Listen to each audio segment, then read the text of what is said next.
Well, this morning we're looking into how many hit and run crashes happen in Fayetteville and how many people are actually caught. 5 News reporter Emily Moss joins us live with what information investigators have gathered. Good morning, Emily.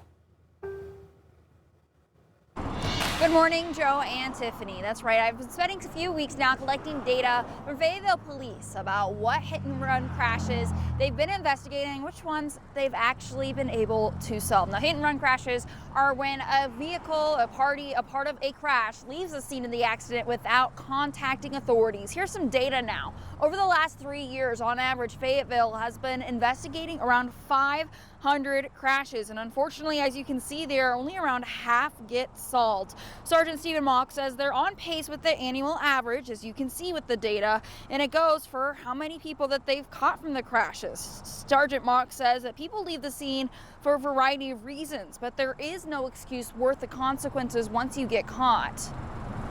You can make the situation much worse.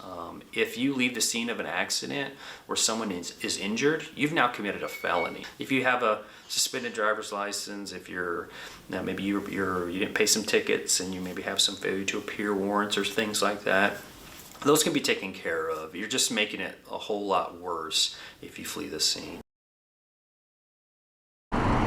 Now, Sergeant Mock tells me that typically when people get in these type of crashes, they lean on police for video camera footage from traffic lights. But actually, those things that look like cameras on the lights, they're sensors. They're not cameras. They don't store video data. So there's nothing they can do there. But he says if you are in one of these crashes, it's really important that you stay vigilant. You pay attention to the license plate number if you're able to. You write it down, you take a photo. If you're interested in getting a dash camera, those are getting more popular by the minute. He says that obviously those would be very helpful, but obviously not everybody can afford that kind of thing in their car. The biggest thing is just staying vigilant, relying on bystanders, and really having faith that Fayetteville police will be able to do their job. Back to you.